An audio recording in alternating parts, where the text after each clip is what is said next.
Well, hey travelers, welcome back to Laura's Travel Talk. Today, in our ongoing series of the 50 US states one a week, we're going to do the next part of California. I split California into three pieces because it is so large. We already did Northern California. Today, we're going to look at the top 10 places to see in Southern California, and then we will also do a third segment, which is coastal California, beach cities, because there's too many to not count. Plus, California, when I travel or when I cover sports on my travel pages for each of the states, I only cover the top four mainstream: NFL, NBA, MLB, and NHL. And California has more pro sports teams than any other state. There are 15 pro sports teams in California. That's how big it is. So 6 of them were in Northern California, and now we will have 9 of them in the Southern California segment. So sit back and enjoy while I take a quick look at 10 places to see while you're in Southern California. So one other thing before I start with the top 10 places, don't forget to like and subscribe if you can, and leave me some comments. I love to see the comments of anything that you think I should cover or that you would like to add to my video that you're watching at the time. And don't forget to tune into our interactive Where the Heck is Laura this week? Because that's kind of fun. So let's get started. We're going to go to Big Bear Lake. Big Bear Lake, well, why is it great? Because it's a 4-season mountain escape. So you can go skiing, you can go hiking. They have fantastic rental cabins. And if you visit in the summer, you can do all the lake activities. And if you go in the winter, you get snow sports. So it's really pretty out there. So next up on our list is Palm Springs. Why is Palm Springs great? Well, it's got fabulous golf courses, fabulous resorts. Well, it's got windmill farms generating power. They're kind of cool to see when you're driving alongside because it goes on and on for quite a ways. Along with that, it's really known for its mid-century modern architecture on the homes. They're kind of unique. And then the other thing that's nice is take the Palm Springs aerial tram. You can see the view there. That is at the top after you take the tram up, and there's a restaurant and a little, pit stop place. But you take that tram up and you get gorgeous mountain views. Plus, it's a real close proximity to Coachella. So if you want to go to the Coachella Music Festival, you can rent a place in Palm Springs. Have fun. Our next stop is Joshua Tree National Park. Why is Joshua Tree great? Well, it's got surreal, desert landscapes that are just breathtaking. Look at this place at sunset. Really? We do get some beautiful skies out here in this open desert air. Or you can hike out and get yourself a great spot and do some fantastic stargazing at night because there's no city light pollution. So you can see stars for miles. And, in this case, the Milky Way. But bring lots of water and layers for temperature shifts because as hot as it gets during the day, it can drop just that much at night. But look at this. Come on. So our next stop is San Diego. So remember, some of these cities are pretty big and there is so much to do. So I'm barely scratching the surface. I have a link for all of them in the description section because it's just too many. San Diego is fabulous. Like we always say down here, it's 76 degrees every day. We like it. And why is it great? Well, it's a laid-back city. It's got world-famous attractions, like the San Diego Zoo, which is world-renowned. It is a pretty fantastic zoo and wild animal park. It's got Balboa Park, which is gorgeous on its own. The Gaslamp District, downtown San Diego, fantastic food, bars, walking around. And the USS Midway Museum. It's fantastic. So if you visit during the fall, though, there's a little bit fewer crowds and perfect weather, of course, always. I'm a little biased. Have fun. So our next place is San Juan Capistrano. And I could have mentioned in the San Diego clip, but it's great because it's got this historic mission, and it's really a town that's just built around this mission because it's not a very large town. So if you're not from California, Father Serra in the mid 1700s started building missions all up and down Southern California up to Northern California. And his purpose was to teach Native Americans about civilization and Christianity.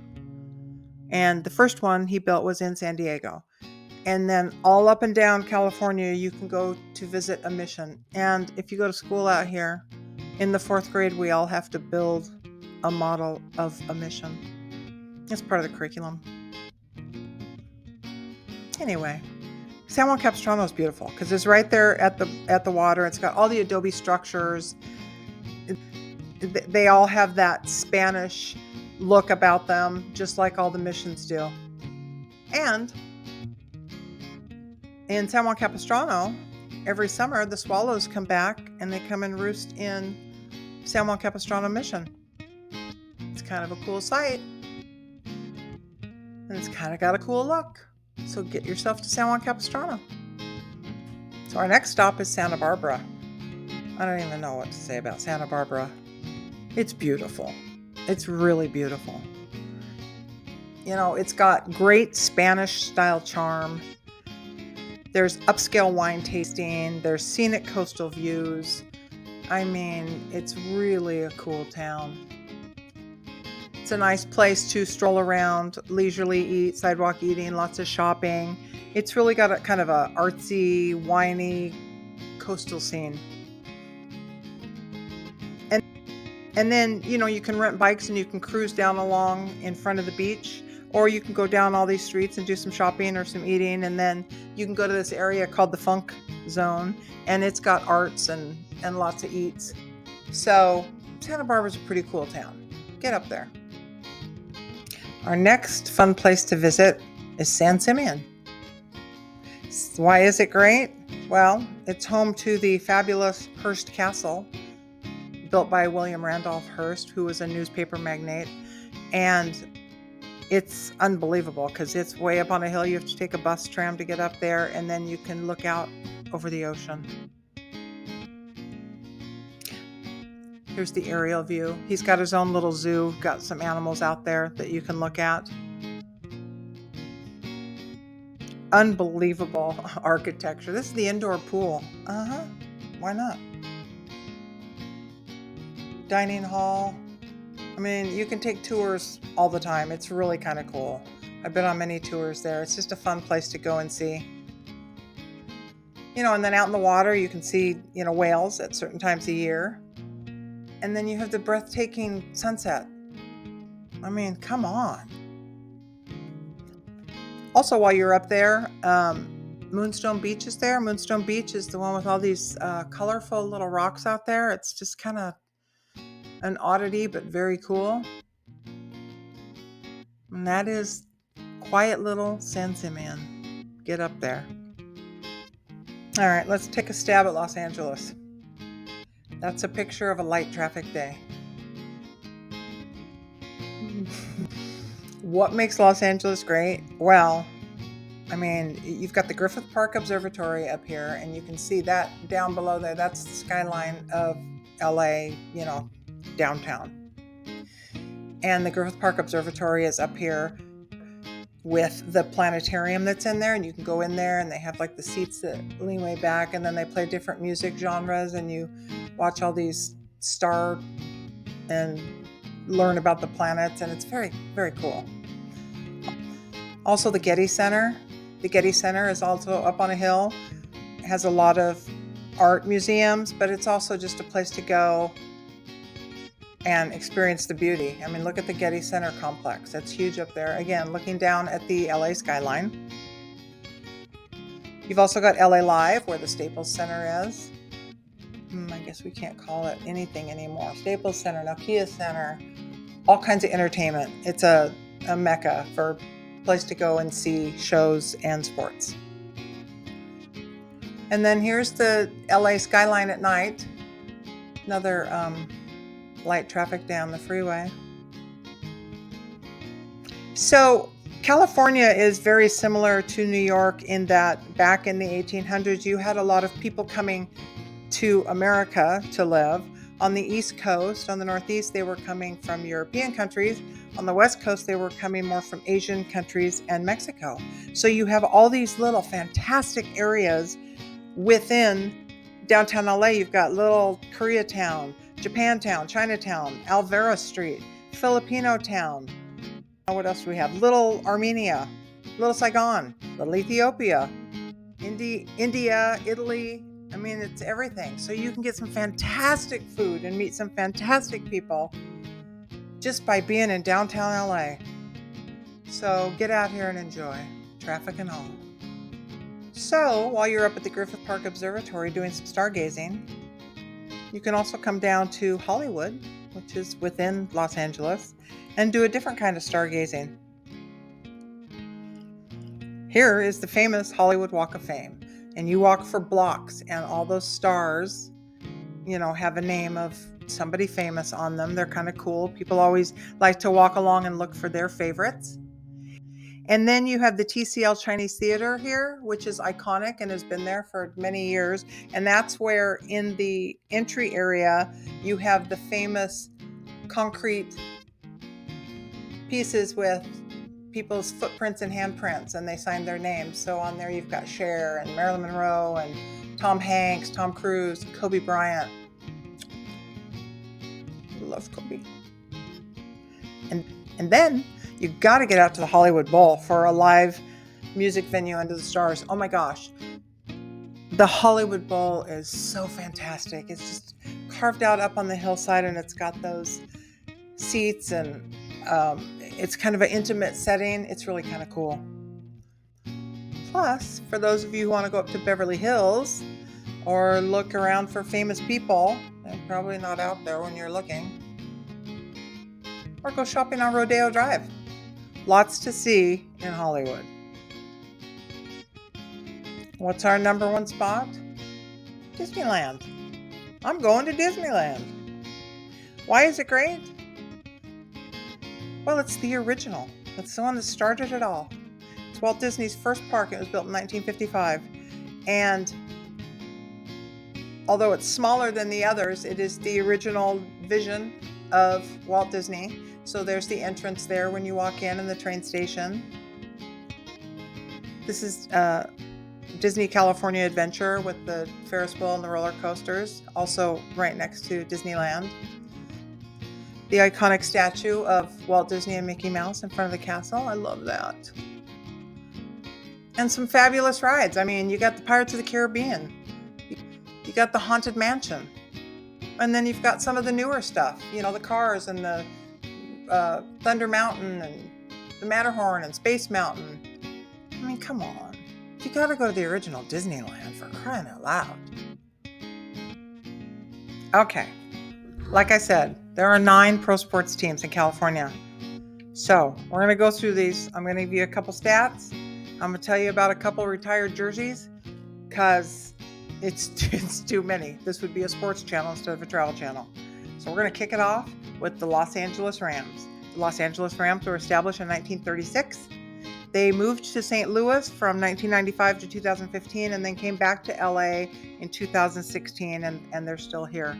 They've had 4 appearances in their championship, and I say it that way because 2 of them were the NFL championship, which were pre-Super Bowl era. But they have had 2 Super Bowl wins, 1999 and 2021. So that kind of explains that a bit. Some of their retired numbers are such greats as Jack Youngblood, Deacon Jones, Merlin Olsen, Marshall Falk, and my man, Eric Dickerson. I got to golf with him in a celebrity golf tournament last year. Oh my God. Love, love, love. Okay, that's enough of me. So next in the NFL, we have the Los Angeles Chargers. That's hard to say because they've been the San Diego Chargers since 1961. and they moved to LA in 2017 till they're there now. They play at SoFi Stadium, same place the Rams play. They have one championship, AFL championship, because again, pre-Super Bowl era, and that was in 1963, and they have 0 Super Bowl wins. They have a few retired jerseys, Dan Fouts, LaDainian Tomlinson, and Junior Seau. Okay, next up is the Los Angeles Lakers. The Los Angeles Lakers were established in 1946 in Detroit, and then they went to Minnesota from 1947 to 1960, and then they moved to Los Angeles, where they, of course, are still here now. They have 19 conference titles and NBA championships, 18. Yeah. I mean, what can I say about the Lakers? They're iconic. One of the things that's interesting is the 71-72 Lakers season. They won an NBA record of 69 regular season games, including 33 wins in a row, and that 33 wins in a row record still stands. The 69 wins season record was broken in the mid-90s by the Chicago Bulls, but the 33 wins in a row still stands. So they have some iconic players and some great jerseys that were retired. Amongst them are such greats as Wilt Chamberlain, Magic Johnson, Kareem Abdul-Jabbar, James Worthy, Jamal Wilkins, Jerry West, Shaquille O'Neal. What? By the way, Jerry West is known as the Logo. That's his nickname because when you see the silhouette of the NBA logo, that's fashioned after Jerry West. And then we have 2 jerseys for Kobe Bryant. Anyway, the Lakers are unbelievable and have an unbelievable history. So let's move on to the next team. So now we have the Los Angeles Clippers. The Los Angeles Clippers were originally in San Diego, but they were established in 1970. And I don't have any retired jerseys for the Clippers. And they have 0 conference titles and 0 NBA championships. So next look is the Major League Baseball, Los Angeles Dodgers. The Los Angeles Dodgers were established in 1883, and they were in Brooklyn until 1957, and then moved to LA from 1958 till now. The LA Dodgers have 25 National League pennants, and they have been to won the World Series 8 times. That's a long gap of time. And the last 4 were 1981, 88, 2020, and last year in 2024. The Dodgers have a few retired jerseys. I noticed they're mostly pitchers, but some of the retired jerseys are Duke Snider, Don Sutton, Sandy Koufax, Fernando Valenzuela, Don Drysdale, and then they were the first team to sign a African American into Major League Baseball, none other than Jackie Robinson. And then, of course, they had the fabulous Tommy Lasorda as manager, retired in 97. And also well known is their broadcaster, Vince Scully. Vin Scully is unbelievable. That voice is baseball to me. And speaking of that, when I talked about the Los Angeles Lakers, I should have mentioned Chick Hearn, because Chick Hearn is a well-known announcer for the Lakers, and he had a famous speech. He'd always say, "This game is in the fridge. The door is shut and the lights are out. The jello's jiggling, the eggs are cooling, and the butter's getting hard." I love that. Anyway, the Dodgers play at the famous Dodger Stadium in Chavez Ravine, which is up on a hill looking over the city, and you should get out to Dodger Stadium. Our next MLB team is the Los Angeles Angels. They were established in 1961. They have 1 American League pennant that they won in 2002, and then they went on to win the World Series in 2002. And the joy of that is that my husband and I were at Game 6 and Game 7 of that series. So we watched them win the World Series in Game 7. But if you're a baseball fan, you know that Game 6 was way more important than Game 7. It was phenomenal. They do have a couple of retired numbers for the Angels. They're not as old of a team, but they had Nolan Ryan for a minute, even though he's known as a Texas boy. They had Rod Carew, Jim Fregosi, and the founder, Gene Autry. Love the Angels. So next up is the San Diego Padres. The San Diego Padres were established in 1969, and they have 2 National League pennants, 1984 and 1998, and they've never won a World Series title. And really, the biggest name, retired number for the San Diego Padres is Tony Gwynn. All San Diego Padres his entire career. Next up, we have the NHL, and we have the Los Angeles Kings. The Los Angeles Kings were established in 1967. They have 3 conference championships, and they have won the Stanley Cup twice, 2012 and 2014. And they have some retired jerseys, retired numbers. Dustin Brown, Luc Robitaille, that's what they used to say. Also, Luc Robitaille is the franchise's all-time leading scorer of goals. He has 557 goals with that team. And then none other than the great one, Wayne Gretzky. So, Kings are a pretty good team. This is a lot of sports, and I love every minute of it. This is my sports team, the Anaheim Ducks. The Anaheim Ducks were established late, 1993, so they're a pretty new team. They've had 2 conference championships, 2002 and 2007, and they won the Stanley Cup in 2007. My husband and I were there. Another fabulous night. So I got to see the World Series get won and the Stanley Cup. I'm done. That's all I care about. But they have some great retired numbers as well. They've got Scotty Niedermayer, Paul Correa, and the one and only Teemu Selanne. Love the Ducks. Well, I know this video ran long, and so you can see why I had to split up California. But I thank you so much for watching and following along with us. And if you could be so kind as to like and subscribe, that would be great. Southern California is a sun-soaked paradise. It's where the beaches meet the mountains and movie stars walk along the same streets as the surfers down at Venice Beach, and we'll be hitting that in the beach cities. But it really does have something for everybody. So stay tuned, and we'll see you next week. Thanks.